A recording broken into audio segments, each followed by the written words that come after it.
não confunda cansaço com estresse. Cansaço, um esforço intenso, te deixa, sem dúvida, com dificuldade. Mas o estresse é ausência de sentido. O que é que te realiza? Gostosa a expressão, porque em português ela não tem o mesmo sentido que tem em inglês.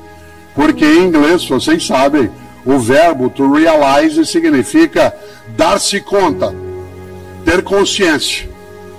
Eu, Cortella, gosto, e acho que você, sem dúvida, também, de fazer coisas nas quais eu me reconheça e seja reconhecido. Eu tenho uma profissão, esta profissão que tenho, que é de professor, que permite muita convivência com o reconhecimento. Mas há outras profissões que guardam um certo anonimato. Isto é, a pessoa não é visualizada naquilo que faz. São pessoas que estão no nosso dia a dia, enquanto nós estamos aqui agora, nesta reflexão, que estão cuidando do som, da segurança, da iluminação, cuidando do ar-condicionado, cuidando para que a gente possa sair depois daqui. Estou falando do imediato, a nossa situação. No entanto, eu não tenho dúvida que essas pessoas, elas se sentem absolutamente valorizadas quando elas veem que está tudo em ordem, cheio de graça. Eu vou contar algo que eu gosto de trazer à tona sobre o propósito, que aparece no livro meu mais antigo, que eu aprecio muito, chamado Qual é a Tua Obra? Que é um livro sobre gestão, liderança e ética. Aliás, ele é completado, né, por esse outro, porque fazemos o que fazemos. E eu vou lembrar lá algo que aparece com muita força, porque eu fui secretário de Educação da cidade de São Paulo. E quando eu estava na secretaria, como todo secretário, todos os dias eu tinha de visitar escolas da prefeitura. E, portanto, todos os dias eu saía, na época o carro era um Opala, preto de chapa dourada, eu ia à segurança e eu ia visitar alguma escola na cidade, 2, 3 vezes ao dia. O que acontecia quando eu chegava na escola? Estavam lá me esperando. Tinha fita para cortar, bandeirinha. As crianças estavam todas arrumadas e cheirosas no pátio para cantar uma música que eu tenho trauma. De tanto que eu ouvi, que é maravilhosa, que é a Aquarela do Toquinho. Porque cada vez que eu entrava numa escola, estava na moda isso, nos anos 1990, lá estavam elas com a bandeirinha. E é maravilhoso isso. Depois que terminava a apresentação no pátio, eu era levado para a sala de professoras ou professores, e ali havia um lanche com coisas gostosas, quitutes, que eram feitos ou na escola ou levados. E é claro, vocês já viram, aquela mesa cheia de coisas, um monte de professor e professora em volta, aguardando o secretário comer a primeira esfirra.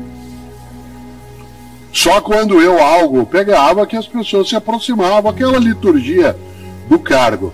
Quem ia comigo todas as vezes que eu ia visitar a escola? Algum assessor ou assessora. Isto é, alguém que já tinha convicção de que aquilo era cheio de graça. Razão pela qual estava também numa gestão pública. Quem não ia comigo? Quem levava a máquina no dia a dia. Então, por exemplo, no andar que eu ficava, no andar da secretaria, tinha uma senhora, Dona Maria Real, que no fundo do corredor tinha uma pequena cozinha e ela passava o dia ali fazendo café e levando para o gabinete do secretário, porque muita reunião, muita gente, toda hora ela vinha fazer café. O que Dona Maria achava que ela fazia na Secretaria de Educação? Café.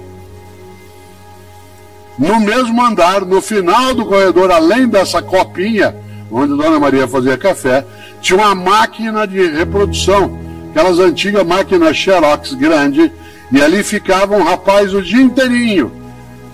Levantava aquela tampa, baixava, aquela luz passava, aquele calor. O que ele achava que ele fazia? Tirava cópia.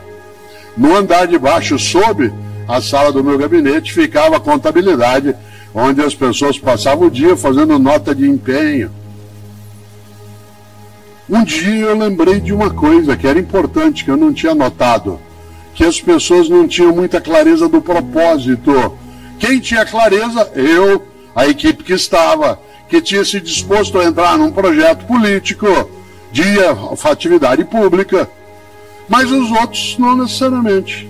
E aí eu decidi mudar a lógica e, em vez de, ao visitar escolas, levar comigo quem já estava comigo, quem já tinha clareza do porquê estava fazendo aquilo que fazia, eu decidi levar as pessoas do dia a dia da burocracia. E a primeira delas foi Dona Maria. Eu falei, olha, amanhã, Dona Maria, eu vou visitar uma escola, eu gostaria que a senhora fosse comigo. Claro que isso precisa cautela para não ser constrangedor. Precisa um preparo, porque o secretário é uma figura acima, de repente, entrar no carro, no banco de trás do Opala, sentar junto comigo. Esses carros antigos, o banco de trás era único, né, e ficar ali joelhinho com joelhinho, com o secretário. Precisava preparar, é mais ou menos como algumas famílias que às vezes levam a pessoa que trabalha na tua casa, quando vai almoçar, você vai almoçar fora, você leva a pessoa com você, e ela que não está habituada a algumas coisas, infelizmente ainda, mas não para sempre, aí você entrega o cardápio para ela e diz, o que você quer comer? Claro que aquilo é um peso imenso. Primeiro que ela não domina o cardápio, segundo que não está habituada a escolher, e terceiro, menos ainda, vincular as duas coisas imediatamente, que é o custo. Então, é necessário uma aproximação que não seja demagógica. Então, começar, eu gostaria que a senhora fosse, para a senhora ver um pouco o resultado também do seu trabalho. Aí Dona Maria foi comigo, entrou comigo na escola, foi ver as crianças, e depois ela foi para a sala onde estava o lanche. Vocês imaginem, poder ter o lanche, em vez de só servi-lo, estando ali, né? Estando comigo. Não era demagogia, era de formação para ela e para mim. Depois, no outro dia, eu levei, o rapaz tirava cópia no fim do corredor. Numa outra vez, o pessoal da área de contabilidade. De repente, o que as pessoas começaram a entender? Que ela não fazia café, ela fazia educação escolar. Que aquilo que ela fazia ajudava a aparecer. Escola, criança, família, ensino, cuidado, proteção. Que ele não passava o dia só fazendo nota de empenho, que aquilo virava vida e serviço público. Por que eu estou contando essa história? Não é uma autoexaltação, embora possa parecer, não quero me elevar com essa questão, mas é um aprendizado que eu tive de ter, para que as pessoas enxergassem com mais nitidez. Por que faziam o que faziam? Vocês não fazem ideia como a capacidade e a qualidade do trabalho ela se elevou no dia a dia, porque de repente, a cada café que ela fazia, ela sabia que o resultado não era só fazer café, era auxiliar uma estrutura que tinha uma finalidade que era mais relevante. Uma pessoa excelente é aquela que faz mais do que a obrigação. Quer ver um exemplo? Aqui nesse espaço tem professoras e professores, e também tem professoras de educação infantil, que é uma das áreas mais complicadas da atividade educacional escolar. Você numa sala de educação infantil, com 20, 25, 30 crianças de 5 anos de idade, cada uma delas é uma bomba ambulante. Você vai socorrer essa aqui, a outra sai correndo, você vai pegar, a outra pula o muro, você vai atrás da outra, fura o olho da outra. Você passa o tempo todo assim, em estado de tensão. Aliás, uma parte das famílias notou isso na pandemia. Quando as crianças não indo para a escola, percebeu que educação escolar é uma atividade profissional. Exige dedicação, esforço, junção, paciência. Muita gente perdeu a paciência. Interessante, porque às vezes você, professora, alguns professores de educação infantil, não são tantos, mas professoras, a maioria, às vezes você só tem um momento de descanso na hora do teu intervalo. Na hora do teu intervalo. E às vezes você está saindo da sala de aula para ir tomar teu chá, comer tua bolacha, que é o que nos dão na escola. Você está andando. Quando você olha para trás, fica uma menininha de 5 anos. Você fala assim, meu Deus, volto, pergunto o que foi e perco o meu intervalo. Ou finge que não vi e sigo direto. O que você faz? Volta. Volta. Chega lá e põe a mão na criança. Às vezes ela assusta com o toque, porque é a criança que assusta com o toque adulto, que ela está habituada a ser tocada de modo ou bruto ou indevido, ela assusta e fala: o que foi? Ah, não foi nada não, tia. O que foi? Fala para mim. Não, não foi nada, fala para mim. Fala: minha mãe que falou que meu pai foi viajar e vai demorar para voltar. Você entende? Fala: então vem comigo. E ela vem. Onde você for, ela vai atrás. E você perde o intervalo e ela passa a semana inteira grudada em você. Onde você for, tia, porque sem você ela entra em desespero. Por isso, uma professora excelente ou um professor é aquela que faz mais do que obrigação. E mais do que obrigação, repito, não é trabalhar sem condição, sem salário, mas é fazer o melhor na condição que tem, enquanto não tem condições melhores para fazer melhor ainda. E aí volta a um ponto. É claro, você sabe e eu sei, excelência não é o lugar onde você chega. Excelência é um horizonte. Excelência não é o lugar onde você chega.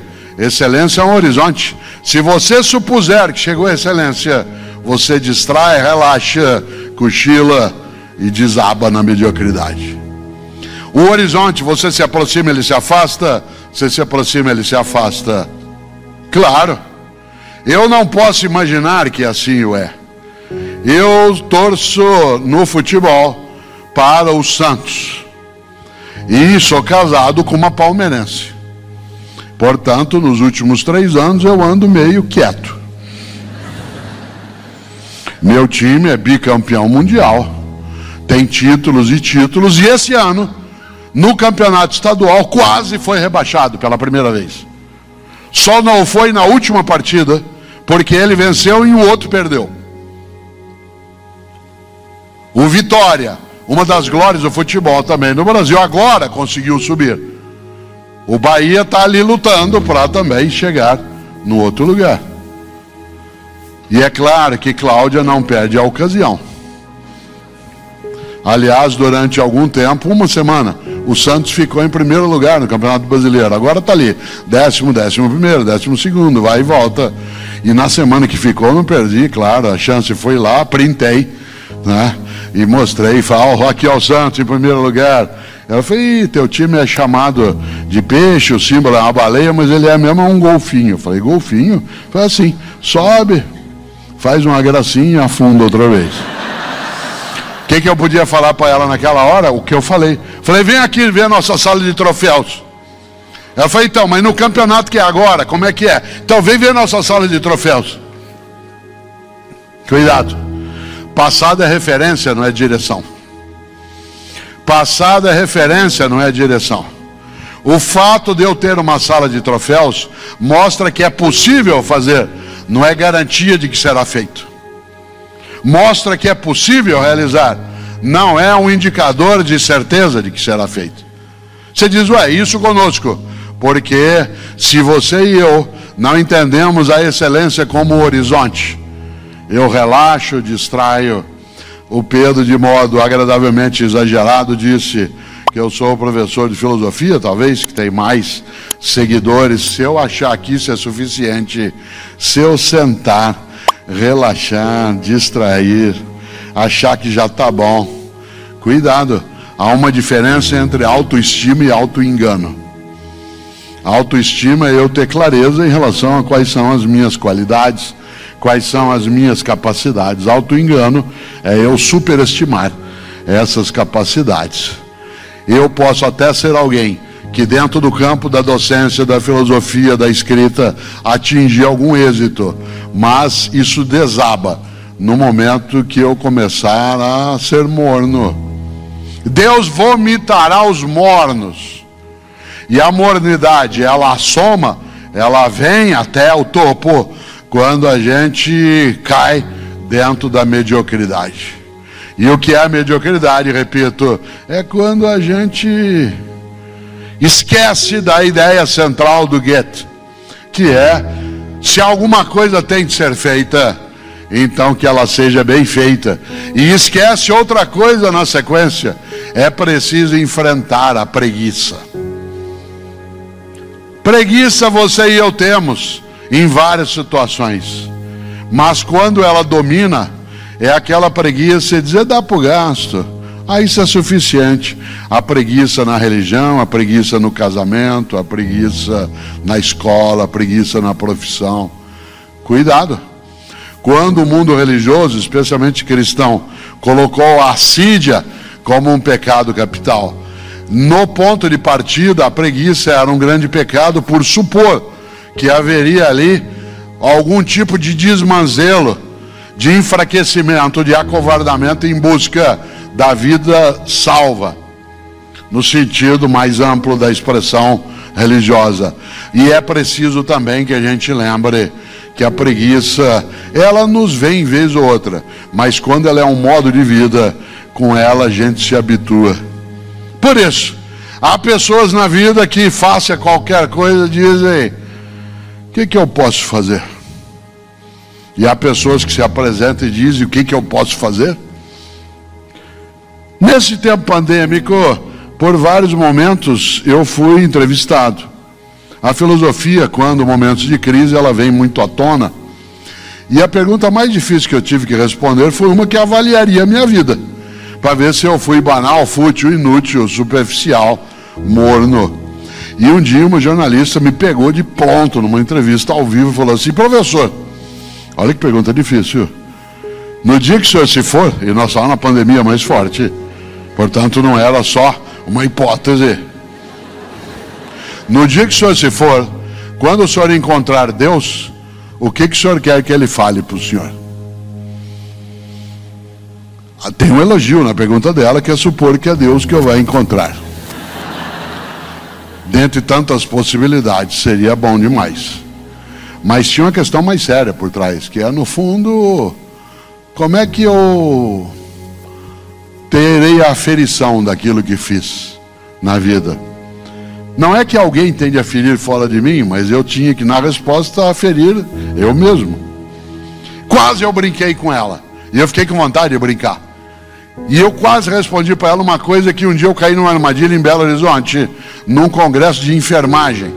Eu sabia aquela história e caí assim mesmo, porque era um congresso com 2.000 enfermeiras, e era como esse, não tinha debate. Ao final, na hora que terminou, eu agradeci.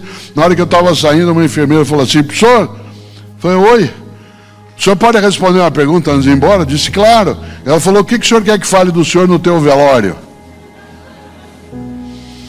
Eu pensei, fiz uma volta por Platão, Aristóteles, Parmênides, Heráclito, Zenão, Anaxímenes. Falei uns 6 minutos. Enquanto eu falava, eu pensava: vou dar o troco nessa enfermeira, ela vai ver. Enquanto eu falava, depois de uns 6 minutos, eu virei para ela e falei assim: e você? O que você quer que fale de você no teu velório? Ela falou: eu quero que fale assim: nossa, ela está mexendo. Olha que simplicidade. Olha que coisa. E eu na hora até imaginei que seria essa a resposta, mas eu decidi mais séria a resposta. E eu queria fechar exatamente com isso, porque eu disse a essa jornalista: sabe o que eu quero que Deus fale para mim se eu encontrá-lo? No final dessa minha jornada, da minha trajetória, eu quero que ele olhe para mim e diga assim: valeu, Cortella, valeu.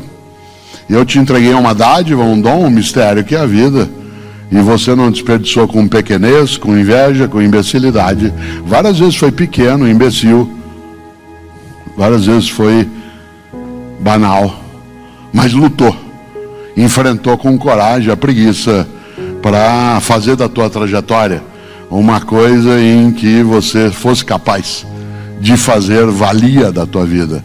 Por isso, para cada pessoa, para cada mulher e homem que aqui está agora, para cada um e cada uma de nós aqui, o que eu mais desejo é que você faça o teu melhor na condição que você tem, enquanto você não tem condições melhores para fazer melhor ainda. Sabe para quê? Para quando terminar a jornada, poderem dizer de você e de mim, seja a divindade, seja outra pessoa, que olhe e diga: valeu. Durante um momento pandêmico, porque eu sou da área de filosofia, em vários e vários instantes eu fui entrevistado. Toda vez que há um momento agudo na história humana, é comum se chamar pessoas da área de filosofia, porque o desespero é tão grande que só alguém da área de filosofia pode confundir mais ainda.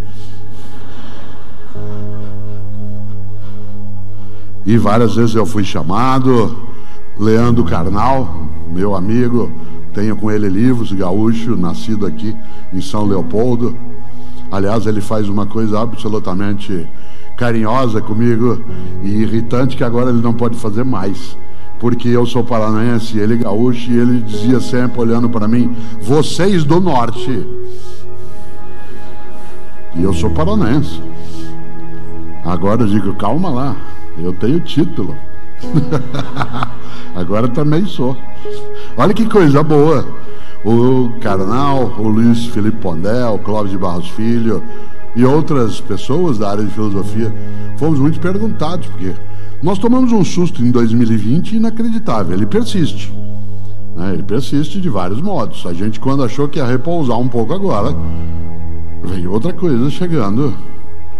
E aí parece que quando Geraldo Vandré cantava: quanto mais eu ando, mais vejo estrada. E se eu não caminho, eu sou é nada.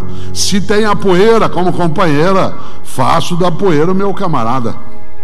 Geraldo Vandré, um gênio paraibano da música, um homem que criou nos anos 1960 uma ideia marcante num festival, que é a música Para Não Dizer Que Não Falei das Flores, em que ele cantava: quem sabe faz a hora, não espera acontecer.